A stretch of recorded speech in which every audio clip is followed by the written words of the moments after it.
नमस्कार, आप देख रहे हैं मुद्दा और मैं हूं आपके साथ चंद्रशेखर त्रिशूल। प्रधानमंत्री नरेंद्र मोदी ने कांग्रेस के राष्ट्रीय अध्यक्ष मल्लिकार्जुन खड़गे पर निशाना साधते हुए कहा कि कर्नाटक के एक बेटे यानी मल्लिकार्जुन खड़गे को कांग्रेस ने अध्यक्ष बनाया है, लेकिन वे केवल नाम के अध्यक्ष है। रिमोट कंट्रोल किसके हाथ में है ये सब जानते हैं।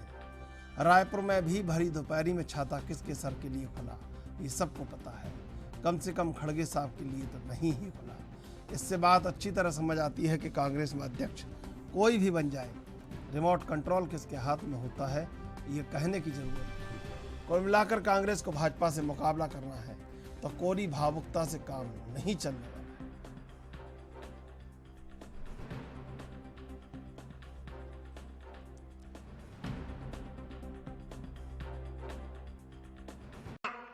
संसदीय कार्यकाल रहा है, ऐसे श्रीमान मल्लिकार्जुन खड़गे जी का मैं बहुत सम्मान करता हूं।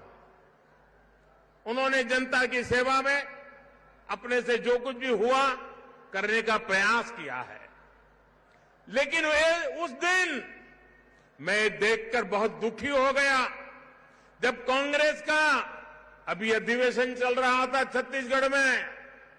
उस कार्यक्रम में सबसे बड़ी आयु के व्यक्ति, राजनीति में सबसे सीनियर, वहां पर खड़गे जी मौजूद थे और वो उस पार्टी के अध्यक्ष थे।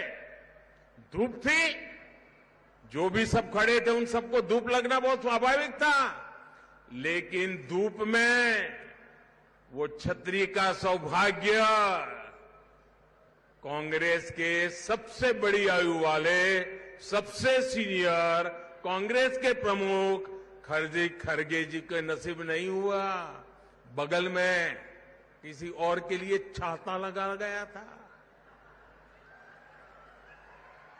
ये बताता है, कहने को तो खड़गे जी कांग्रेस अध्यक्ष हैं, लेकिन कांग्रेस में जिस तरह उनके साथ बर्ताव होता है वो देखकर पूरी दुनिया देख भी रही है और समझ भी रही है कि रिमोट कंट्रोल किसके हाथ में है। कोई भाषण हम करते हैं जनता के हित में, और राहुल जी भी पार्लियामेंट में किए, मैं भी राज्यसभा में अपना भाषण किया, मेरा भाषण भी काट दिया, राहुल गांधी जी का भाषण भी काट दिया। हम कोई गलत शब्द नहीं बोले, हम किसी को गालियां नहीं दिए, हम सिर्फ उनको हिसाब पूछा। भाई जो अदानी है 2004 पहले उसकी संपत्ति थी 3000 करोड़, 2014 में बनी 50,000 करोड़ और 2021 से लेकर 23 तक 2.5 साल में अब बनी कम से कम 13 लाख रुपए। ऐसी कौन सी जादू है आपको बताओ, हमको बताइए। नहीं तो प्रोग्राम की जरूरत ही नहीं है, वेलफेयर स्कीम की जरूरत नहीं, प्रधानमंत्री किसान भी न को, वो भी न को। जो मंत्र आपने अदानी को पढ़ाया वही मंत्र हमको भी बोलिए। 1 रुपए को 13 रुपए कैसा होता है, या 1 लाख को 13 लाख कैसा होता है, सिर्फ 2.5 साल में। यह है एक व्यक्ति के लिए पूरा राष्ट्र उन्होंने गिरवी रखा, पूरे राष्ट्र के लोगों को तबाह किया। किसका पैसा है? 80,000 करोड़ उन्होंने एक इंसान को, एक कंपनी को अगर लोन देता है, क्या वो किसी के ओर से भी नहीं है? वो LIC का पैसा है जो लोग हमारे बच्चों के लिए इंश्योर करते हैं, हमारे लिए इंश्योरेंस कर लेते हैं। यहां बैठे हुए नेता अपने लाइफ इंश्योरेंस कर लेते हैं, वहां मीडिया के दोस्तों को भी इंश्योरेंस करना पड़ता। इंश्योरेंस के पैसे जो उस कंपनी में है LIC में, वो निकाल के आपने दिया।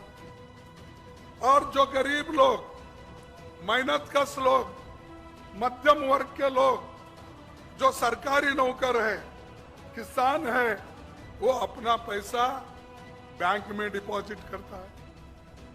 तो SBI बैंक हो, पंजाब नेशनल बैंक हो और कोई बैंक हो, उन्होंने भी इतना लोन दिया पूछो मत। तो ये इतना बड़ा लोन एक व्यक्ति को देते हैं, और वो भी किसके लिए देते हैं? जो सरकार के कंपनियां खरीदने के लिए, मॉर्टगेज कर लेने के लिए लॉन्ग लीज पे देते हो। और पैसा हमारा, संपत्ति हमारी, पब्लिक सेक्टर्स हमारे, और खरीदने वाले हमारे पैसे से अदानी। और इसको आशीर्वाद देने वाले कौन?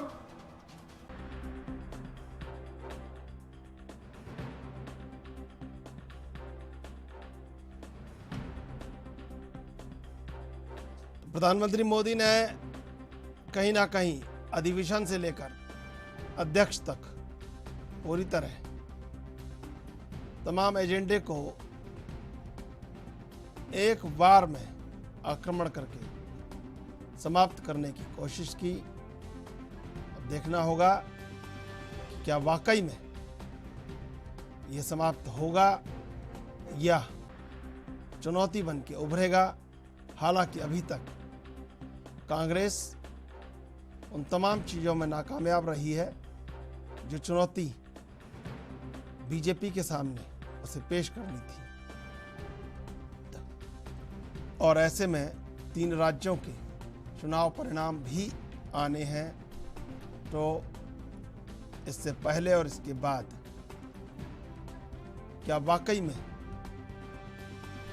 पीएम ने जो वार किया है, उन्होंने कहा मैं देखकर बहुत दुखी हुआ जब अधिवेशन में उनका अपमान हुआ। सब धूप में खड़े थे लेकिन छाता खड़गे जी को नहीं किसी और को लगाया गया था। कहने को तो खड़गे कांग्रेस अध्यक्ष हैं, लेकिन कांग्रेस में उनके साथ जैसा बर्ताव होता है उसे देखकर पूरी दुनिया समझ रही है रिमोट कंट्रोल किसके हाथ में है। 2 मार्च को त्रिपुरा, मेघालय और नागालैंड के चुनावी नतीजे भी आने वाले हैं। अब ऐसे में कांग्रेस लेफ्ट गठबंधन और भाजपा गठबंधन दोनों में आमने सामने टक्कर। इन परिणामों से भी क्या निष्कर्ष निकलता है, इस पर भी कांग्रेस और बीजेपी दोनों की निगाह बनी हुई है। लेकिन सबसे बड़ा सवाल कि कहीं ना कहीं कांग्रेस वो चूक हमेशा कर जाती है जिसको लेकर बीजेपी उस पर आक्रामक और हमलावर हो जाती है। चुनावी तैयारियां बीजेपी शुरू कर चुकी है और प्रधानमंत्री मोदी कह चुके हैं उस समय पहले कि 400 दिन बचे हैं।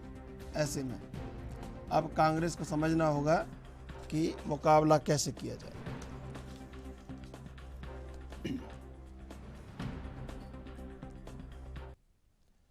इस मुद्दे पर चर्चा करेंगे। 3 मेहमान हमारे साथ जुड़े हुए हैं। आनंद संवारिया, नेता बीजेपी, मुन्ना खान, नेता कांग्रेस, राकेश सिंह परमार, राजनीतिक विश्लेषक। आप तीनों का स्वागत है एनबी न्यूज पर।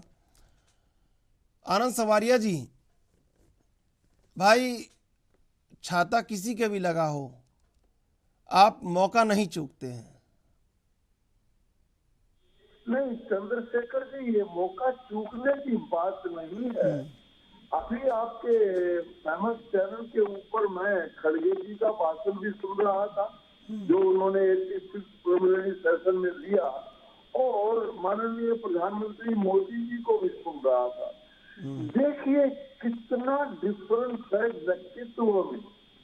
एक तरफ तो खड़गे साहब पानी पी पी के कोस रहे हैं नरेंद्र मोदी को, उससे पहले वो नरेंद्र मोदी को रावण कह रहे हैं, और रावण भी क्या जिसके 100 मुंह है।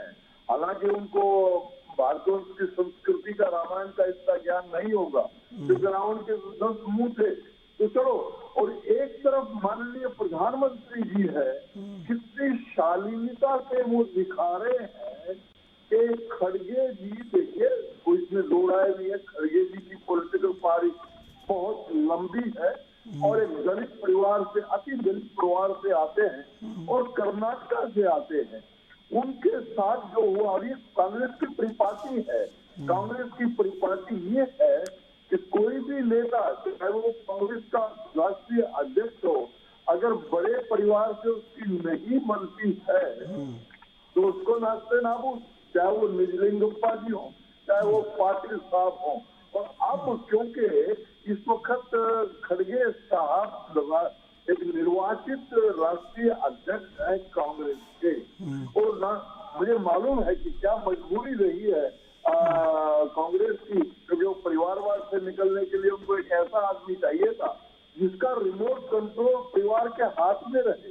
तो सचमुच में वो तो प्रिलिमिनरी सेशन में दिखा दिया गया, CWC के अब की बार इलेक्शन नहीं होंगे और वो सारे के सारे जो CWC मेंबर्स हैं वो बना दिए जाएंगे खड़गे द्वारा, और वो बनाएगा कौन? रिमोट कंट्रोल के द्वारा।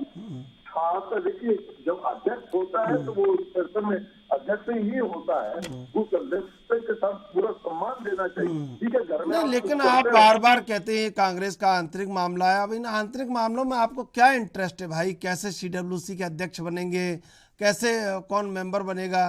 इससे तो मुझे नहीं लगता कि आपका कोई लेना देना होना चाहिए। नहीं बेटा, इसके पीछे प्लान स्ट्रेटेजी है।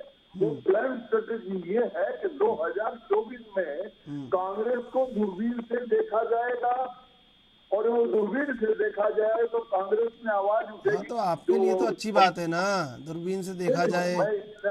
आगे मैं कह रहा हूँ, जब इसके बाद वो कहेंगे कि खड़गे साहब को जिम्मेवारी पूरी दी थी हमने, तो वो फेल हो गए। तो अरे भाई, आपको क्या लेना देना? राहुल गांधी क्या खड़गे को कहेंगे, सोनिया गांधी क्या राहुल गांधी को कहेंगी, प्रियंका गांधी क्या राहुल गांधी को कहेंगे? आपको क्या लेना देना? कांग्रेस ठीक है भाई, कांग्रेस पर हमला कीजिए। अब कांग्रेस के भीतर थोड़ी आपसे पूछ के कोई काम करेगा कि कैसे करना है। नहीं, हम पूछ के नहीं, हम जनता को बता रहे हैं। अच्छा, जनता को आप बता रहे हैं? जनता तो जान ही रही है सब, क्या हो रहा है क्या नहीं हो रहा है। जनता तो जान चुकी है। हाँ। और जनता 2024 में, और ये जो छाते वाला इंसिडेंट है कि आपको राष्ट्रीय अध्यक्ष तो वैसे ही खड़े हैं और एक परिवार की मुखिया आती है जो किसी पद पे नहीं है, और छाता इतना बड़ा लेकर के उसके सर पे वो छाता लगाया गया। ये कर्नाटक की जनता ने देखा है, ठीक है भाई, और ये भारत की जनता ने भी देखा है। ठीक है, ठीक है, बिल्कुल। अब आनंद संवारिया जी, मैं आगे चलता हूँ, क्रम पूरा करता हूँ। मुन्ना खान जी, ये जो छाता राजनीति है देश की, कौन कौन किस छाते के नीचे खड़ा है, कौन छाते के बाहर खड़ा है, बड़ा सवाल हो गया है ये कल से। मुन्ना खान जी, आवाज मिल रही है आपको मेरी? चलिए मैं आऊंगा। राकेश जी, आवाज मिल रही है आपको मेरी? राकेश जी, मुझे सुन पा रहे हैं आप? चलिए, देश में एक छाता राजनीति चल रही है। कौन छाते के बाहर है, कौन छाते के भीतर है, और छाते के भीतर वाले लोग कितने जिम्मेदार हैं, या कैसे वो कांग्रेस को चला रहे हैं, और कैसे कांग्रेस चल रही है, इस पर बीजेपी को ऐतराज़ भी है और जानना जरूरी भी है। अब दरअसल ये समझ नहीं आता कि बीजेपी को ये जानना क्यों जरूरी है कि कांग्रेस में मल्लिकार्जुन खड़गे को CWC मेंबर चुनने के लिए जो अधिकार दिया गया है वो क्यों दिया गया है, और उसके पीछे कौन है, और इस मेंबरों को चुनने से क्या नुकसान कांग्रेस को होगा।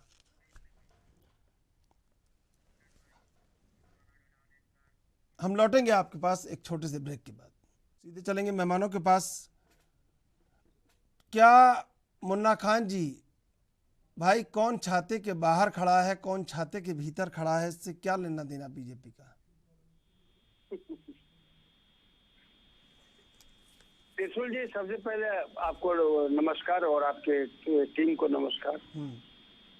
त्रिशूल जी, मोदी जी को कांग्रेस के छाते दिख रहे, लेकिन मजदूर की छाती नहीं दिख रही, किसान की छाती नहीं दिख रही, व्यापारी की छाती नहीं दिख रही, जो युवा की छाती नहीं दिख रही, जो बेरोजगारी से छाती सिकुड़ गई, किसान की आय घटी, छाती सिकुड़ गई, जो व्यापारी के व्यापार बंद हो गए उसके छाती सिकुड़ गई। लेकिन मोदी जी अपने 56 इंच की छाती की बात जरूर करते, लेकिन युवाओं की छाती की बात, किसान की छाती की बात, व्यापारियों की छाती की बात नहीं करते। लेकिन मोदी जी को कांग्रेस के छाते जरूर दिख जाते। मैं ये कह रहा हूँ कि अगर छाता खड़गे जी के जगह अगर सोनिया गांधी जी के ऊपर थी, अगर बीमार महिला थी, तो इतने उच्च शीर्ष पर बैठे व्यक्ति को इस पर टीका टिप्पणी नहीं करनी चाहिए। तो यह मानसिकता बीजेपी की कहीं ना कहीं दर्शाती है कि आपकी राजनीति की सोच क्या है, आप किस तरीके की राजनीति करना चाहते हो। आज आपको कर्नाटक में बेरोजगारों पे जवाब देना था, व्यापारियों के लिए जवाब देना था, किसान के लिए जवाब देना था, तो उन पे आपने जवाब नहीं दिया, आपने सिर्फ कांग्रेस के छाते ढूंढे। तो मल्लिकार्जुन खड़गे जी ने भी उनको जवाब दिया कि आप ये बताइए कि अडानी पे जेपीसी कब होगा, हम तो तिरंगा के साए में रहने वाले कांग्रेसी है। तो उन्होंने जवाब दिया। तो मोदी जी को कहीं ना कहीं दिमाग माइंड डाइवर्ट करके या आपसी मतभेद करवाने में कुछ न कुछ मजा आता है, इसलिए उन्होंने ये बात छेड़ी। दूसरी बात कह रहे हो, जिस कर्नाटक में खड़े होकर के ये लक्ष्यदार भाषण दे रहे थे, आज उस कर्नाटक में युवाओं का क्या हाल है, किसान का क्या हाल है। 164 फैक्ट्रियां बंद हो गई है, अब लोग वहां नारे लगा रहे। अब नारा सुन लीजिए त्रिशूल जी क्या लगा रहे। वहां के लोग कह रहे हैं कि मोदी तेरे राज में मूलधन गए ब्याज में, जो कुछ बचे नए पुराने वो भी गए शर्म लिहाज में। तो लोग वहां त्राही त्राही कर रहे और आप वहां लक्ष्यदार भाषण दे रहे हो। वहां युवा बेरोजगार है, आप वहां सहानुभूति की बात करने के बजाय कांग्रेस के छाते पे ध्यान आकर्षित करना चाहते हो। जिस गृह राज्य से हमारे राष्ट्रीय अध्यक्ष श्री मल्लिकार्जुन खड़गे जी आते हैं, वहां पे आप टीका टिप्पणी कर रहे हो। तो क्या आपको वो जनता वहां सहानुभूति देगी? क्या वो जनता बीजेपी के लिए वो इज्जत देगी जो जिसके गृह राज्य में खड़े हुए हो के आप उसी पे लांछन लगा रहे हो कि मल्लिकार्जुन खड़गे जी रिमोट से चलते हैं? रिमोट से बीजेपी चलता है, नागपुर के दफ्तर से चलता है, ये देश और दुनिया को पता है। इसलिए ये लांछन लगाना ठीक नहीं है। पहले बीजेपी खुद अपने गिरेबान में जाके उसके बाद लांछन लगाने का काम करे। ठीक है राकेश जी, भाई कौन छाते के भीतर है, कौन छाते के बाहर है, पतीले में खिचड़ी बनी है कि सब्जी बनी है कि क्या बना है, इससे क्या लेना देना। और क्या लग रहा है, पहले युवराज का राजकुमार का काउंटर था, फिर उसको कांग्रेस ने काउंटर कर दिया, अब छाता आ गया। क्या लग रहा है कि ये मुद्दा कांग्रेस ही रहने वाली है हमेशा के लिए बीजेपी के पास? जी आपको और आपके समझते के साथ सभी दर्शकों को मेरा प्रणाम। देखिए, इसके दो मतलब। सबसे पहले जो नरेंद्र मोदी को इससे कोई मतलब नहीं होना चाहिए कि कौन सी छाते क्या ये उनका ये मामला है जो नरेंद्र मोदी का। लेकिन दूसरी तरफ नरेंद्र मोदी यह कहना चाहते हैं कि जो विशेष संगठन में अध्यक्ष का फल स्वरूप अगर किसी मंच पर राष्ट्रीय अध्यक्ष है और पूर्व राष्ट्रीय अध्यक्ष है तो छाता दो जरूर किया जाता है, क्योंकि सोनिया जी भी पूर्व राष्ट्रीय तो सम्मान में मल्लिकार्जुन खड़गे से सीनियर है संगठनात्मक रूप से। जैसा मुल्ला खान ने कहा कि बीमार है, बुजुर्ग है, हमारे संस्कृति में बुजुर्गों को, वृद्धों को, बीमारों को, बच्चों को, महिलाओं को सम्मान देने की परंपरा है, निस्वार्थ करके चाहे वो अध्यक्ष हो या ना। लेकिन असल में क्या है कि भारत की जो राजनीति है वो अब संख्यात्मक प्रभाव करके व्यक्तिवादी हो गई। हम कहीं मुद्दे पर बात नहीं करना चाहते कि देश को किस तरह से अच्छा किया जाए, कहाँ लेके जाया जाए ताकि देशवासियों का भला हो। कोई छाता देखेगा, कोई छतरी देखेगा, कोई ये देखेगा कि तेरी गाड़ी बड़ी है, तो कोई देखेगा कि तो इन सब चीजों को जानबूझ करके सारे राजनीतिक के लोग केंद्रित करना चाहते हैं व्यक्तिवादी राजनीति पर, ताकि मुद्दा की राजनीति कहीं सामने आ न पाए। अभी बिल्कुल, बहुत अच्छा राकेश जी। अगर देश में मुद्दा की राजनीति हो तो बात होगी कि भाई देश के धन लूट करके कोई बाहर चला जा रहा है, कोई देश में ही जमा रहा है। दूसरा तरफ बात होगी कि भाई इस देश में सांप्रदायिक सौहार्द बनाने का जब बिगाड़ा जा रहा है, गरीबी बढ़ती जा रही है, बैंक लुटेरे रोज रोज बैंक को खोखला कर रहे हैं, लेकिन कहीं ना तो इसे कांग्रेस को कोई मतलब है, ना भाजपा को मतलब है, ना सपा को है, ना बसपा को, क्योंकि लूट में हिस्सेदारी सभी को मिल रहा है। तो वो इस पर क्यों करेंगे? तो वो कहेगा कि तेरी छतरी ठीक नहीं है, तो वो बोलेगा कि तेरा गाड़ी ठीक नहीं है। देश के लिए उचित होगा कि मुद्दे की राजनीति हो जिसमें राकेश परमार, मुन्ना खान और चंद्रशेखर त्रिशूल का फायदा क्या हो। इससे क्या मतलब है कि छतरी मल्लिकार्जुन खड़गे के सर पे है या सोनिया गांधी के सर पे है या दोनों पे नहीं है? हमारे शिक्षा में हो कोई हमें क्या हानि, हमको इससे कोई मतलब नहीं है। लेकिन हम भी इसमें दोषी हैं कि हम छतरी पर बहस कर रहे हैं, बैंक यूनियन को बहस नहीं कर रहे हैं, बेरोजगारी को बहस नहीं कर रहे हैं, कृषि स्वास्थ्य व्यवस्था को बहस नहीं कर रहे हैं, लोगों की मूलभूत आवश्यकताओं पर बहस नहीं कर रहे हैं। तो इसमें तो वो लोग प्रोत्साहित होंगे। तो हमें इन सब चीजों को इंडोर्स करने की जगह उनको खींच करके मुद्दे पर लाना चाहिए। जैसे कहा जाता है ना कि वो मंदिर की बात करेंगे तो स्कूल की बात करना, वो डांस की बात करेंगे तो स्वास्थ्य की बात करना, तो उनको छतरी पर बात करने दो। हम अपने मुद्दे की बात करें भाई, हमको इसका मतलब नहीं है कि छतरी सोनिया गांधी के सर पे था, राहुल गांधी के सर पे था या मुन्ना खान के सर पे था। हमको इसका मतलब है कि सोनिया गांधी की मंचपति, उसने कुछ राष्ट्र हित की बात की नहीं, नरेंद्र मोदी जिस मंच पर है उसमें राष्ट्र के हित की कोई बात हुई नहीं, हमारे लोगों के हित की बात हुई नहीं। हमको इस पर ठीक जरूर लाना चाहिए था। हमें उससे कोई मतलब नहीं कि छतरी सोनिया के सर पे है या मल्लिकार्जुन के सर पे। ठीक है आनंद संवारिया जी, देखिए सवाल बड़ा है कि दक्षिण में आपके पास खुद का छाता नहीं है, एक बात। दूसरी बात, चर्चा ये होनी चाहिए कि गरीब के छींके में क्या है और गरीब के झोंपड़े पर छप्पर कितना मजबूत है और गरीब के छालों पर मरहम कैसे रखा जाएगा। लेकिन चर्चा ये हो रही है कि कांग्रेस के छाते के बाहर कौन है, कांग्रेस के छाते के भीतर कौन है। तो दरअसल इस जो सवाल है इसका भी जवाब ढूंढना आवश्यक है। जी चंद्रशेखर जी, मैं आपके सवाल को नकारता नहीं हूँ या ये भी नहीं कहता कि ये जरूरी नहीं है। मैं अभी मुन्ना खान जी को सुन रहा था और वो परिवारवाद को बचाव कर रहे थे और मुझे तो अचंभा लगा जब परमार जी ने भी कहा कि खाता किसी के भी सर पे हो उसमें कोई फर्क नहीं पड़ता।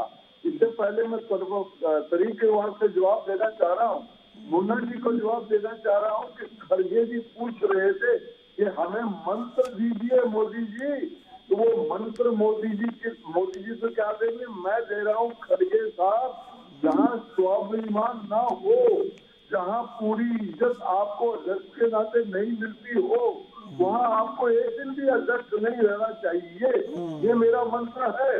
दूसरा, अभी सहानुभूति की बात कर रहे थे कि जो सहानुभूति कर्नाटका के लोगों को बीजेपी के साथ क्यों हो, कांग्रेस के साथ हो। भाई साहब, खान साहब, कांग्रेस के साथ जो सहानुभूति है, आप इतनों सालों से बीजेपी की सरकार वहां पे है और जिस तरह से आपने लिंगप्पा जी के साथ बिहेव किया, जिस तरह से अपने पाटिल साहब के साथ बिहेव किया, तो किसी भी हालत में जनता देखिए बहुत समझदार है, जनता जनार्दन है, वो देखती रहती है कि किसका बिहेवियर क्या कुछ है। और आप कह रहे हैं कि दक्षिण में भारतीय जनता पार्टी का कुछ नहीं है, छाता नहीं है। भारतीय जनता पार्टी पूरा छाता लेके अब दक्षिण में तैयारी से उतर रही है और आने वाले समय में आपको देखेंगे कि वो भारतीय जनता पार्टी के ही छाता रहेगा। और ये जो भी परमार जी कह रहे थे, मैं आर्मी बैकग्राउंड से आता हूँ, जो अध्यक्ष पूर्व हो गया, जितना भी सीनियर हो जाए, जिस वक्त जो आज प्रेसिडेंट है, आज जो अध्यक्ष है, वो उसको चेयर करता है। अदरवाइज तो सोनिया गांधी चेयर कर लेती नहीं। ये एक तरीका है, वो किसी घर में नहीं बैठे हुए थे, वो बैठे हुए थे स्टेज के ऊपर, सारी दुनिया देख रही थी। और जो अध्यक्ष होता है, जिस तरह से उसकी तौहीन की है सोनिया गांधी के द्वारा, बिकॉज सारा कंट्रोल तो वहीं पे है, तो जनता जनार्दन देखती है। अगर कोई भी सुशासन देने के काबिल है तो वो भारतीय जनता पार्टी है। और आने वाले समय में जब आपने इलेक्शन की बात की, त्रिपुरा में इलेक्शन की बात की, मेघालय में बात की, नागालैंड में बात की, उसके एग्जिट पोल में मैं आज नहीं जाऊंगा, 2 तारीख को फिर हम बैठ जाएंगे कि जनता जनार्दन ईस्ट से लेके हुए। चलिए ठीक है, मैं आपसे जवाब लूंगा, लेकिन अभी लेंगे एक छोटा सा ब्रेक। ब्रेक के बाद फिर हाजिर होंगे, सीधे चलेंगे मेहमानों के पास। मुन्ना खान जी, देखिए सवाल बड़ा ये है कि जो गरीब के छाले हैं उन पर मरहम कैसे रखा जाए। सवाल बड़ा ये है कि गरीब के जो झोंपड़ा है उस पर छप्पर कैसे मजबूत हो, और गरीब के झोंपड़े में जो छींका टगा है उसमें क्या खाने का पोषण का सामान कैसे हो, ये बड़ा सवाल है। लेकिन सवाल छाते का हो रहा है। त्रिशूल जी, अभी छाते की बात छोड़ करके गरीब के छत की बात होनी चाहिए, गरीब के आय की बात होनी चाहिए, युवा के रोजगार की बात होनी चाहिए, किसान की आय दुगुनी कैसे इस पे बात होनी चाहिए, महंगाई चरम सीमा पे उसकी बात होनी चाहिए। लेकिन बीजेपी को और नरेंद्र मोदी जी को पता है अगर इन मुद्दों पे मैं ध्यान भटकाऊंगा तो इसमें सवाल नहीं होंगे, तो इसलिए कहीं ना कहीं ध्यान भटकाने की कोशिश है। जो आज कांग्रेस के छाते पे बात हो रही है और गरीब के छत की बात नहीं हो रही, युवा के छाती की बात नहीं हो रही, किसान के छाती की बात नहीं हो रही, तो बीजेपी बहुत अच्छी तरह जानती है कि ध्यान को भटकाना कैसे, मुद्दे को भटकाना कैसे और आपसी रंजिश कैसे हो। इसलिए वो बार बार कह रहे हैं कि 50 साल का संसदीय कार्यकाल मल्लिकार्जुन खड़गे जी का रहा, मैं बहुत सम्मान करता हूँ। अरे भाई, अगर सम्मान करते तो आप ये बात कहते ही नहीं। एक छाते से कोई फर्क नहीं पड़ता। मल्लिकार्जुन खड़गे जी ने साफ कहा है कि हम तो तिरंगे के साए के नीचे रहने वाले कांग्रेसी है, लेकिन तिरंगे का पता बीजेपी को क्या पता, जिन्होंने 72 साल से अपने दफ्तर पे तिरंगा न फहराया हो, तो तिरंगे का मान और सम्मान इन लोगों को नहीं है पता। इन लोगों को बस आपसी फूट डालो, राज करो की नीति अपनानी है। आज उसी कर्नाटक में जो जहाँ से हमारे देश के प्रधानमंत्री लच्छेदार भाषण दे रहे थे, उसी राज्य के अंदर युवाओं का क्या हाल है, किसान का क्या हाल है, 164 फैक्ट्रियां बंद हो गई, व्यापारी का क्या हाल है, वहाँ जो रोजमर्रे की जरूरियात के सामान है उसके दाम दिन प्रतिदिन बढ़ते जा रहे हैं, वहाँ जो मेन समस्या है कि सीमा विवाद का उस पर कोई बात नहीं हुई। तो इन बातों से जनता को कोई सरोकार नहीं है कि कांग्रेस का छाता खड़गे जी के ऊपर था या श्रीमती सोनिया गांधी जी के ऊपर था या त्रिशूल जी के ऊपर था या राकेश जी के ऊपर था या मुन्ना खान के ऊपर था, कोई लेना देना नहीं है। जनता को लेना देना है जो उसकी आय घटी है, जो उसकी इनकम घटी है, जो बेरोजगार हुए। जनता को लेना देना है कि रोजमर्रे के जो सामान जो जरूरियात है उसकी दामें बढ़ रही है, उससे लेना देना है। जनता को लेना देना है कि जो 70 रुपए का सरसों तेल था वो आज 250 का कैसे है, जो 60 रुपए का डीजल था वो 100 रुपया कैसे है, 350 रुपए का सिलेंडर 1200 कैसे है, इनसे जनता का लेना देना है। जनता का लेना देना है जो बीजेपी का प्रचार था कि साल में 2 करोड़ नौकरियां देंगे, उनसे जनता का लेना देना। लच्छेदार भाषणों से पेट नहीं भरेगा, राशन से पेट भरने वाला है। आप राशन का उपाय करो, राशन कैसे सस्ता गरीब को मिलेगा, कैसे गरीब हमारे जीवित रहेंगे, कैसे बदहाली खत्म होगी, कैसे बेरोजगारी दूर होगी, कैसे महंगाई कम होगी, इस पे ध्यान आकर्षित करके नरेंद्र मोदी जी को इस पर बात करनी चाहिए। लेकिन देश के प्रधानमंत्री जानते हैं कि बीजेपी के पास इस सवाल के कोई जवाब नहीं है कि रोजगार कहाँ जाएगा, महंगाई कैसे कम होगी, इस पर कोई नहीं है। इनके पास 4-5 ऑप्शन है, हिंदुस्तान, पाकिस्तान, शमशान, कब्रिस्तान, ये 4 टॉपिक को करते। अब चुनाव आने वाले, मैं आ रहा हूँ आनंद जी, आ रहा हूँ, आपसे जवाब लिया है। अब दूसरे लोग नहीं बोलेंगे ना तो फिर अन्याय हो जाएगा। आप बोले थे अब मैं दूसरों से लोगों से जवाब ले लूँ ना। अब चुनाव चल रहा है, मुझे पता है 374 दिन आज बचे हैं, मुझे पता है, लेकिन जवाब तो लेना होगा ना भाई। यही हमारे प्रधान जी के भाषण थे कि मित्रों, भाइयों बहनों, कांग्रेस को 60 साल दिए, हमें 60 महीने दे दो। तो आज देश कह रहा है कि देश में इतिहास में इतना बड़ा झूठा प्रधानमंत्री, इतना बड़ा झूठा गृह मंत्री, इतना बड़ा झूठी वित्त मंत्री कभी देश को नहीं मिला, जो सिर्फ और सिर्फ झूठ परोसने का काम करती है। राकेश जी, ये सिर्फ और सिर्फ, ठीक है, मैं आऊँगा आपका। राकेश जी, 2014 में लोग निराश थे 10 साल के शासन से, बात समझने में आती है। फिर 2019 में लोगों को लगा कि समय कम है, समय बढ़ाना चाहिए। 2024 में भी कांग्रेस है, 29 में भी कांग्रेस होगी, 34 में भी कांग्रेस होगी, फिर 39 में भी कांग्रेस होगी। तो क्या लगता है कि भाई 9 साल हो गए, कब तक चलेगी ये कांग्रेस? नहीं, कांग्रेस को क्यों मोदी ला रहे हैं इसके कारण है, असल में क्या है ना कि राष्ट्रीय स्तर पर कांग्रेस की अपीयरेंस है, इसमें कहीं कोई दो राय नहीं है। कई जगह भारतीय जनता पार्टी नहीं है, लेकिन कांग्रेस है कश्मीर से कन्याकुमारी के बीच, क्योंकि बड़ा पुराना पार्टी है, 100 साल से ज्यादा पुरानी पार्टी को बिल्कुल नकारा नहीं जाती है। तो नरेंद्र मोदी का उद्देश्य क्यों इसको कांग्रेस के खतरे को बार बार लाना चाहते हैं। अगर क्षेत्रीय दल से सीधा मुकाबला हो जाएगा ना, तो हर राज्य में क्षेत्रीय दल बहुमत में, जैसे लालू नीतीश का बिहार में मामला है, उत्तर प्रदेश में मुलायम सिंह है, दक्षिण में दक्षिण के लोग हैं, पश्चिम बंगाल में ममता बनर्जी है, तो वो सब लोकसभा की सीट बांट लेंगे तो मोदी के लिए मुश्किल हो जाएगा। तो वो अगर कांग्रेस को लाइमलाइट में लाएंगे तो कांग्रेस और भाजपा होगी, तो कांग्रेस इस टाइम सबसे कमजोर नेतृत्व के सहारे चल रही है। राहुल गांधी का पदयात्रा में भीड़ बढ़ी, गाड़ी बढ़ी, लेकिन राजनीतिक सोच बढ़ा, ऐसा कोई बयान, कोई काम, कुछ कार्यक्रम हमको दिखा नहीं है। मोदी इस बात को जानते हैं, इसीलिए वो चाहते हैं कि लड़ाई राहुल गांधी और नरेंद्र मोदी के बीच ही रहे, ताकि सुरक्षित रहेंगे नरेंद्र मोदी। अगर क्षेत्रीय दोनों से लड़ाई हो जाएगी तो मोदी के लिए मुश्किल हो जाएगा, पहली बात। दूसरी बात मैं आपको ये कहना चाहता हूँ कि देखिए, नरेंद्र मोदी का प्रथम कार्यकाल बिल्कुल बहुत बढ़िया नहीं रहा, तो संतोषजनक जरूर रहा। महंगाई के अलग अलग कारण हो सकते हैं, दुनिया में युद्ध है, जहाँ से हमको पेट्रोलियम पदार्थ आता है वो मुश्किल है, गेहूं का सबसे बड़ा निर्यातक यूक्रेन लड़ाई में झुका हुआ है। तो इन सब परिस्थितियों का कारण से महंगाई बढ़ी है। महंगाई नरेंद्र मोदी की वजह से नहीं बढ़ा है, ना ही हमारे अपने किसी कुप्रबंधन से बढ़ा है, तो इसको इग्नोर किया जा सकता है। लेकिन जो चीज सरकार की जिम्मे थी, आज भारतीय पासपोर्ट का साथ दुनिया में बढ़ा है, आज रक्षा क्षेत्र में हम स्वतंत्र हो रहे हैं, आज जो दवाओं पर आना थोड़ा भी डॉक्टर साहब दिख रहे हैं, AP श्रीमान जी, वो बताएंगे कि जो हाथ में लगने वाला स्टेज 2.25 लाख रुपए में लगता था, अब 15,000 में हो गया है। 1,75,000 का 15,000 में हो जाना। आज भारतीय प्रधानमंत्री का जन औषधि योजना के अंतर्गत 100 रुपये का टैबलेट 10 रुपये में मिल रहा है। तो यह सब चीजें हुई है।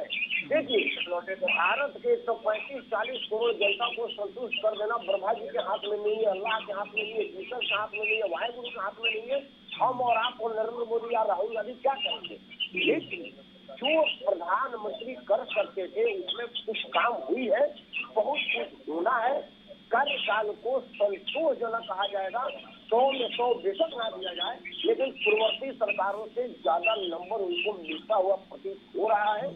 एक कारण डिसीजन पैरालिसिस नहीं है, क्योंकि मनमोहन सिंह भी बहुत प्रयास, लेकिन उनको पूछना पड़ता था कि मैं करूँ कि ना करूँ। मनमोहन सिंह के कैबिनेट नोट को राहुल गांधी बिहार से फेंक देते थे, ये कहते हुए कि दिस इज लाइक भारत के हाईएस्ट सिविल अथॉरिटी के कैबिनेट नोट को डस्टबिन के लायक कहना एक मामूली संसद सदस्य को क्या इस टाइम किसी की हैसियत है कि नरेंद्र मोदी के किसी बयान को नकार दे, निर्णय को फाड़ देना तो बहुत बड़ी बात है, क्योंकि भारत का प्रधानमंत्री हाईएस्ट सिविल अथॉरिटी है, वो पूरे भारत का स्वाभिमान है, उसका डिसीजन को कूड़ेदान में बताना, पूरे भारत को कूड़ेदान में बताना। नहीं राकेश जी, देखिए मैं आपकी जानकारी के लिए बता दूं कि प्रधानमंत्री मोदी कहते हैं कि मुसलमानों को लेकर कोई टिप्पणी नहीं करनी है बीजेपी के लोगों को, और तीसरे दिन ही जो असम के मुख्यमंत्री हैं हेमंत बिस्वा शर्मा, वो कहते हैं कि मैं शाहरुख खान को जानता नहीं हूं, और एक विवाद जन्म ले लेता है पठान मूवी को लेकर। तो मैं आपकी जानकारी के लिए बता रहा हूं, सब जगह हो रहा है, बस कहीं ज़्यादा सुना जा रहा है, कहीं कम सुना जा रहा है, हो सब जगह रहा है। आपने बड़ा बढ़िया कहा, शाहरुख खान को जानना मुख्यमंत्री बनने के लिए जरूरी पात्रता है क्या? असम के मुख्यमंत्री ने कहा कि मैं राहुल गांधी को नहीं जानता, मैं मुलायम सिंह को नहीं जानता, मैं मायावती को नहीं जानता, मैं चंद्रशेखर सिंह को नहीं जानता। हो सकता है वो सिनेमा ना देते हो, राहुल गांधी शाहरुख खान को ना जानते हो, अमिताभ बच्चन को ना जानते हो। इस देश में हीरो को जानना ही राजनीति में बने रहने की पात्रता है क्या? आपने कहा कि प्रधानमंत्री मोदी जो कह देते हैं कोई उसके अलग नहीं जाता, तो गए ना, इसलिए मैं कह रहा हूँ राकेश जी। अब ठीक बात है, आपकी बात मानता हूँ, लेकिन यह प्रधानमंत्री के बयान का विरोध नहीं है, ये मुसलमान के विरुद्ध नहीं है, ये मुन्ना खान के विरुद्ध है। शाहरुख खान को देखिए सच बोलना पड़ता है, झूठ बोल के काम नहीं चलाया जा सकता, सच बोलना पड़ता है और सच कहना पड़ता है। भले ही किसी को बुरा लगे, मुन्ना खान जी को भी कल बुरा लग जाएगा। मुझे इससे नहीं, कोई डरने वरने की बात इससे नहीं है। किसको बुरा लगता है, किसको अच्छा लगता है, सच बोलना बहुत आवश्यक है। हाँ, आनंद जी, क्या लगता है कि ये एक रणनीति का हिस्सा है कि चौतरफा वार में एक तरफ छत्रपों पर वार करना है, एक तरफ कांग्रेस पर वार करना है, एक तरफ अपनी नीतियों को उल्लेखित करना है, और चौथे मोर्चे पर जो भी अचानक जो परिस्थितियां हों उन पर उठाकर वार कर देना है, और एक निगाह लगा के रखनी है कि क्या हो रहा है वर्तमान परिदृश्य में, और वहां पर कुछ कमी बेशी है तो उस पर वार कर देना है। चौथा मोर्चा ये है। देखिए त्रिशूल जी, ये तो सियासत है कि एक सियासतदान को राष्ट्र की हर एक हालात पे नजर रखनी पड़ती है। इसी को तो सुशासन कहते हैं। अभी मुन्ना खान जी, मैं आपकी तसल्ली होगी जिस तरह से परमार जी ने पूरा बताया, मुझे कहने की जरूरत नहीं पड़ रही। पर मुन्ना खान जी, मैं आपका भाषण बड़ा हताशापूर्ण पहले आपका स्टेटमेंट सुन रहा था। जैसे ऐसे मल्का खड़गे साहब हताशापूर्ण कह रहे थे, हम रोते रोते बैठ तो नहीं सकते। आपने कहा छाता चाहे परमार जी के सर पे लगे, छाता चाहे त्रिशूल जी के सर पे लगे, छाता चाहे खन्ना साहब के सर, खान साहब के लगे, और आपने मेरे सर पे छाते के नहीं किया। ये आपकी मानसिकता दर्शाती है कि कांग्रेस और भारतीय जनता नाम नहीं लिया आपने, ये बात तो सही है। ये तो मुन्ना खान जी सही है, नाम तो नहीं लिया आपने। नहीं लिया और देंगे भी नहीं है, क्योंकि इनकी देखिए माननीय प्रधानमंत्री जी ने कहा कि बहुत पुराने साथी हैं, 50 साल की पॉलिटिक्स की है, बुजुर्ग आदमी है, दलित आते हैं, और उनके ऊपर और उनके अध्यक्ष क्या बोलते हैं कि मोदी जी जो है एक रावण है और उसके 100 मुंह है। ये सोचने का अभी आप मैं सिलसिलेवार आपका जवाब देना चाह रहा हूँ। सुन लीजिए एक बार, मुन्ना खान जी सुन लीजिए, एक बार सुन लीजिए भाई, एक बार सुन लीजिए। आप सुनने की ताकत रखिए, मैं आपका प्रभाव सुन रहा था। अभी आप गरीबों की छत की बात करते हैं कि मेरी सरकार में ही, नरेंद्र मोदी जी के नेतृत्व में एनडीए की सरकार ने 10 करोड़ घर गरीबों को दिए। आप अनाज की बात कर रहे हैं, 80 करोड़ लोग को अनाज दे रहे हैं। कोविड एक बहुत बड़ी त्रासदी थी, उससे बहुत लोगों का जो नुकसान हुआ उनको खाना दे रहे हैं। आप बात कर रहे हैं कि शिवमोगा पे कल जो एयरपोर्ट डेलीगेट किया है जनता को, वो आगे जाके इंफ्रास्ट्रक्चर आगे काम लगाएगी। कल 16,000 करोड़ रुपया मोदी जी ने किसानों को सम्मान निधि दी है। ये सब जनता देख रही है, खाली आपकी सहानुभूति से कुछ काम नहीं होता। देखिए डिफरेंस है, जनता जनार्दन सब कुछ जानती है। आने वाले समय में अभी दवाइयों की बात करिए, अभी परमार साहब वो कोई पॉलिटिकल आदमी नहीं है, वो एक विश्लेषक है। आज स्टंट जो है 20 से 25 हजार में, जो आपके टाइम में 3-3, 4-4 लाख रुपए लगता था, आप गरीबों की दवाइयाँ जो सरकारी औषधि है वहाँ पे 80% तक कम मिली। हमारी जो हेल्थ स्कीम्स है उसमें कितने करोड़ लोगों को 5 लाख का ट्रीटमेंट फ्री दिया गया है। ये आपको समझ में नहीं आएगा। आप तो सिर्फ छाते की बात करेंगे, तो छाता इसलिए इम्पोर्टेंट हो गया है। ठीक है, माननीय सोनिया गांधी बीमार है, भगवान करे उनकी लंबी उम्र करे, और लेकिन उन्होंने तो संन्यास ले लिया है, क्योंकि ये सब चीजें आपका इंटरनल मामला है, बस जनता के लिए इंटरनल मामला नहीं है। वो देखना चाहते हैं कि चाबी किसके हाथ में, कुंजी किसमें। अभी परमार साहब ने वो स्टेटमेंट की बात की, मैं नहीं, राहुल गांधी जी ने मनमोहन सिंह जी कैबिनेट स्टेटमेंट को फाड़ के पत्रकारों के सामने कर दिया। ये जनता देख सकती है, आप शासन नहीं चला सकते। आप लोग तो एक परिवार के पीछे जो भक्ति जो लगी हुई है वो जनता ने देख ली, और आने वाले समय में मैं फिर कह रहा हूँ 2024 में कांग्रेस को दूरबीन से देखना पड़ेगा। ये हमारी वजह से नहीं, ये आप लोगों की वजह से। और अभी आपने 3 स्टेट का जो इलेक्शन हुआ है, अब देख लीजिए कांग्रेस देखो 0 त्रिपुरा की बात कर रहा हूँ, 4 एग्जिट पोल की बात कर रहा हूँ, मेघालय में चले जाइए, नागालैंड में चले जाइए। ठीक बात है, खान साहब ठीक है आनंद जी, मैं जवाब आपका लूंगा। अभी लेंगे एक छोटा सा ब्रेक, ब्रेक के बाद फिर हाजिर होंगे। सीधे चलेंगे मेहमानों के पास। आनंद संवारिया जी। तो मैं वही कहना चाह रहा हूँ कि देखिए विशेष खान साहब, जो भारतवर्ष की सच्चाई है वो परमार साहब ने आपके सामने रखी, लेकिन मजबूरी क्या है, आपके पास ना दिशा है, ना कोई मनसा है, ना कोई नेता है। खाली गाड़ी बढ़ाने से कोई काम नहीं चलता। भारतवर्ष की सरकार एक पॉलिटिशियन के द्वारा, सुलझे हुए पॉलिटिशियन के द्वारा सुलझाई जाएगी। अभी सोनिया गांधी जी ने तो कह दिया कि मैं 2024 के बाद, ठीक है उनकी मजबूरी है, वो अपनी बेटी को आगे लेके जा।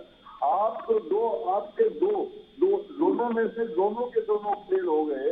राहुल गांधी जी पूरा 3500 किलोमीटर चल करके आए और कहने लगे कि मैं नफरत ढूंढने जा रहा हूँ, और आपके खड़गे जी कह रहे हैं कि वहाँ भारतवर्ष में बहुत नफरत है, लेकिन राहुल गांधी को तो कहीं नफरत मिले नहीं। वो मैं नहीं कह रहा, ये लाल किले पे कहा जा रहा है। और जिस तरह से आपने कहा मित्रों, ये जो नकल मारने वाली आदत जो है ना, किसी की मिमिक्री करने की, वही चीज आपको लेके डूब रही है।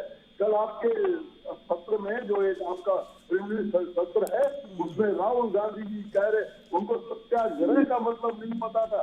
वो कहते सत्या का जो आग्रह है उसको सत्याग्रह कहते हैं, और फिर सत्याग्रह कहते हैं। फिर किसी ने कहा रे भाई गलत बोल दिया तुम लेके, तो फिर उन्होंने कहा कि बीजेपी सत्याग्रह करती है और हम सत्याग्रह करते हैं। तो ऐसे नेता को लेकर के आप भारतवर्ष की सरकार बनाने की सोच रहे हैं।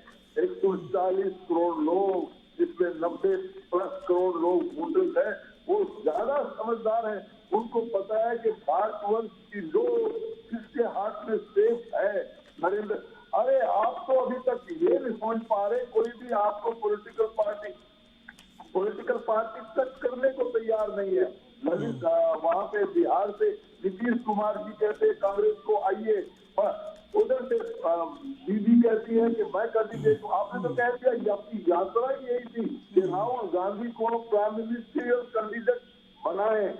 बिल्कुल सही कहा है हमारे परमार साहब ने कि आने वाले समय में बहुत कुछ काम आपको करना पड़ेगा। लोकली आपको कुछ, ये तो वही बात है कि आपके पैर के नीचे जमीन नहीं है। और खान साहब, अचंबा क्या है, आपको यकीन नहीं है कि आपके नीचे जमीन नहीं है।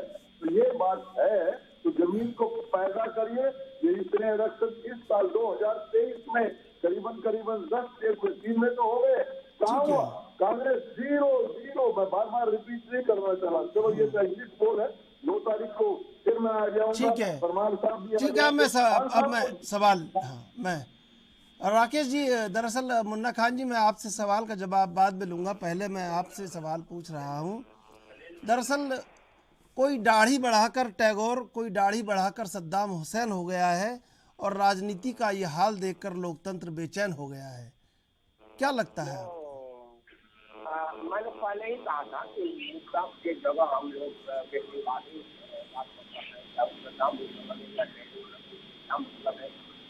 सद्दाम हुसैन की सोच को मारने की जरूरत है और टैगोर की सोच को बढ़ाने की जरूरत है। इससे देश का भला होगा। इस देश में सद्दाम हुसैन की सोच चल ही नहीं सकती, क्योंकि देश का मुसलमान सबसे पहले सद्दाम हुसैन की सोच पर विरोधी है। देश का हिंदू सद्दाम हुसैन विरोधी है।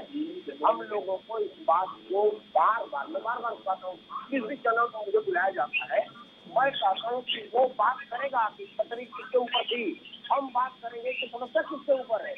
वो बात करेगा कि डमी कैंडिडेट है मल्लिकार्जुन खड़गे, हम बात करेंगे कि वो डमी कैंडिडेट कितने मुद्दों को उठाता है और आप कितने मुद्दों का जवाब देते हैं। चाहे मल्लिकार्जुन खड़गे के मुंह से उठाई गई बात हो, या अदना का सिपाही राकेश परमार से हो, या मुन्ना खान से हो, या जज साहब तरफ से हो, मुद्दा अगर एड्रेस हो रहा है और अगर मुद्दे को जनमानस के हित में कम किया जा रहा है, वो ज्यादा महत्वपूर्ण है। मुझे इससे मतलब नहीं है कि राहुल गांधी सद्दाम हुसैन की तरह से लग रही है या उसामा बिन लादेन की तरह से लग रही है, इससे कोई फर्क नहीं पड़ता। क्योंकि यह देश ना तो ओसामा बिन लादेन को इंडोर्स करता है, ना सद्दाम हुसैन को इंडोर्स करता है। गाड़ी बढ़ा लेने से कुछ भी फर्क नहीं पड़ता। राहुल गांधी का गाड़ी बढ़ा या राजनीतिक सोच बढ़ा, भारत को किससे फर्क पड़ेगा? राहुल गांधी पैदल चले, क्या उनका पैदल चलने से कंट्रोल हुआ, या देश के समस्याओं पर भी वो कुछ नियंत्रण पाए, इसलिए देश को भला होगा। राहुल गांधी 1 to 1 लोगों से मिले, या पहली सफलता कांग्रेस परिवार, मतलब जो गांधी परिवार है, जो कि मोतीलाल नेहरू से लेकर के राहुल गांधी तक जनमानस से संवाद किसी ने नहीं किया था। यह पहला शख्स है जो जमीन पर उतरा है और सीधे आदमी से मिला है। यह बात बधाई के पास है राहुल गांधी, लेकिन क्या उसको वो राष्ट्र के हित में, कांग्रेस के हित में और खुद के हित में कितना भुला पाते हैं, यह फर्क पड़ने वाला है। दाढ़ी से मेरे को कोई फर्क नहीं पड़ता, वो कल क्लीन शेव करा ले, मुंडन करवा ले, नया बीज लगवा ले और नया तरह की स्टाइल बनवा ले, इससे कोई फर्क नहीं पड़ता। फर्क पड़ता है कि उनकी राजनीति देश को कहाँ लेके जा रही है, देश के मुद्दों को कितना उठा रही है और उनके उठाए हुए मुद्दे पर कितना समाधान हो रहा है, ये मेरे लिए मतलब है। गाड़ी में मुन्ना खान जी, क्या लग रहा है कि आप क्या सोचते हैं, चर्चा किस पर होनी चाहिए, चुनाव किस पर होना चाहिए? नहीं, चुनाव तो बेरोजगारी पे होना चाहिए, महंगाई पे होना चाहिए, भ्रष्टाचार पे होना चाहिए और प्रधानमंत्री के जुमलों पे तो बिल्कुल ही नहीं होना चाहिए। क्योंकि देश अब जैसे प्रधानमंत्री जी को सुन टीवी पे आते फट वो चैनल बदल देते हैं। आप सभाओं में देखिए कि लगभग 650 कुर्सियां कर्नाटक में खाली थी, तो लोग अब समझ चुके हैं कि ये जुमलेबाजी और ये लच्छेदार भाषणों से देश नहीं चलने वाला। कि जो हमारे प्रधानमंत्री जी कहते थे कि भाइयों बहनों, गरीबी नहीं बचेगी, बेरोजगारी नहीं बचेगी, महंगाई नहीं बचेगी। अरे मोदी बोलता है, मोदी आ गया वो मोदी, बेरोजगारी तो और बढ़ गई, महंगाई तो चरम सीमा पे है, पेट्रोल डीजल के दाम बढ़ गए। तो वो मोदी मोदी बोल के अब काम नहीं है, अब काम होगा युवा को आप रोजगार दीजिए। अब सवाल पूछने वाले हैं, 2024 नजदीक है, 2023 में 9 राज्य के चुनाव है और आपको डिसीजन हिमाचल से ही दिखना शुरू हो गया। और आप जो बार बार कह रहे हो कांग्रेस जीरो, कांग्रेस जीरो, कांग्रेस अभी भी हीरो है। इसलिए बीजेपी के पेट में दर्द होता है और हर 10 मिनट में बीजेपी और मोदी जी के जुबान पे कांग्रेस कांग्रेस दिए। क्यों? उसे पता है जब तक मैं कांग्रेस कांग्रेस नहीं बोलूंगा हमारी दुकान नहीं चलेगी, हमारी दुकान बंद हो जाएगी। क्यों? इन्होंने कोई भी कार्य जनता के लिए नहीं किया, युवा के लिए नहीं किया, किसान के लिए नहीं किया, महिलाओं के लिए नहीं किया, रोजगार व्यापारियों के लिए नहीं किया। आपने ऐसे ऐसे कृत कार्य किए जो अचंभित वाले कार्य है, जो आज तक लोगों को समझ में नहीं आए। आपके पास अगर विकास के कार्य होते तो आज आप ये छाता छतरी छत नहीं ढूंढ रहे होते। आज आप ताल ठोक के कहते कि मोदी ने कहा था, मोदी 2 करोड़ नौकरियां दूंगा, मैंने दिया। ठीक है भाई, समय समाप्त हो रहा है। मुन्ना खान जी, आनंद संवारिया जी, राकेश जी, आप तीनों का धन्यवाद डिबेट में जुड़ने के लिए। दरअसल कोई दाढ़ी बढ़ाकर टैगोर हो रहा है, कोई दाढ़ी बढ़ाकर सद्दाम हुसैन हो रहा है, और राजनीति का ये हाल देखकर लोकतंत्र बेचैन हो रहा है। बहरहाल देश विदेश की ताज़ा तरीन खबरों के लिए आप देखते रहिए एनबी न्यूज़।